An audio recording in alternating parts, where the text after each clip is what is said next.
Tak môžeme povedať o sebe len toľko, že sme 31 rokov spolu.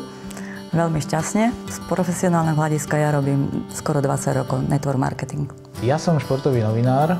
V podstate od vysokej školy sa venujem športovej žurnalistike.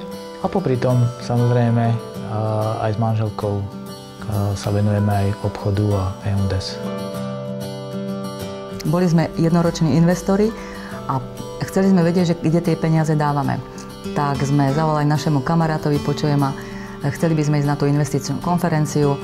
A keď sme sa tam prišli pozrieť, tak ja už po prvej prednáške už som videla, že aká je firma, že má stabilitu na trhu.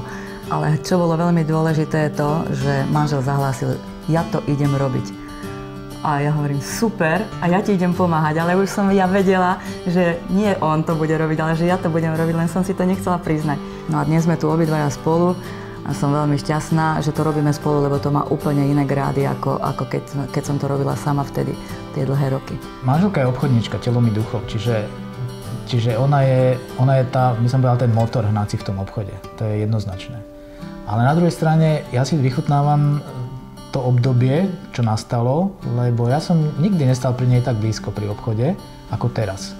Sme obidva s tým uzrozumení, s firmou, s filozofiou, aj vôbec s tým, čo táto firma ponúka, že úplne cítime, že proste nám to vyhovuje, tento spôsob momentálne toho života. Ja som mala jedno jediné očakávanie, aby tá firma bola etická a som zistila, že firma je úplne naprosto v poriadku a hlavne ľudia v nej sú skvelí. Videl som veľmi dobrý produkt, veľmi dobrú filozofiu a keď sa k tomu pridali tie pravidlá, tak som ako v pohode. Super, no. Môj najsilnejší zážitok E&S bol futbal minulý rok, ale nie je to, že ako tam hrali tí hráči, ale tá atmosféra, ktorá tam bola. A zrazu príde taká vec, čo ma úplne chytilo a dostalo, že bolo odmeňovanie a tá Monika Kurhajcová mala v takom vreci také cukríky a tam všetky tie malé deti, ako boli, ona to začala tam tým deťom rozdávať. Čiže to bolo pre mňa obrovsky silné.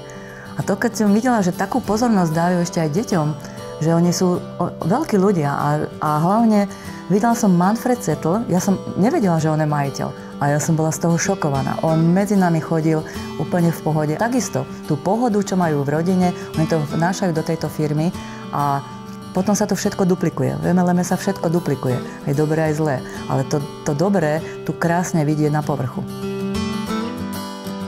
My v podstate nemáme nejaké také sváry medzi sebou.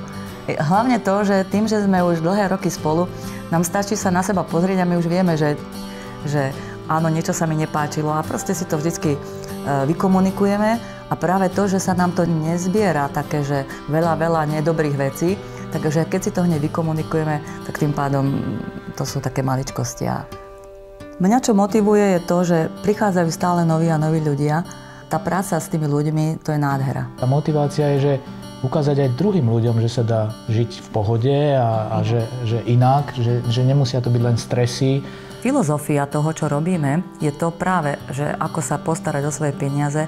Už toto je to pekné, lebo viete, ľudia vedia zarobiť peniaze, ale nevedia, ako s nimi hospodáriť. V podstate E&S nás naučil mať peniaze pod kontrolou. Tak. A to je super.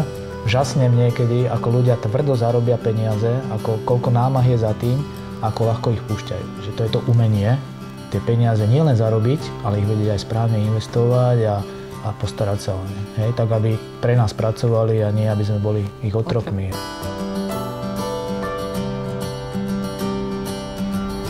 Nebudem prvý, kto túto myšlienku vyslovil, ale zopakujem, čo povedal Charlie Chaplin, keď hovorí: zaujímam sa o budúcnosť, pretože plánujem v nej prežiť zvyšok svojho života.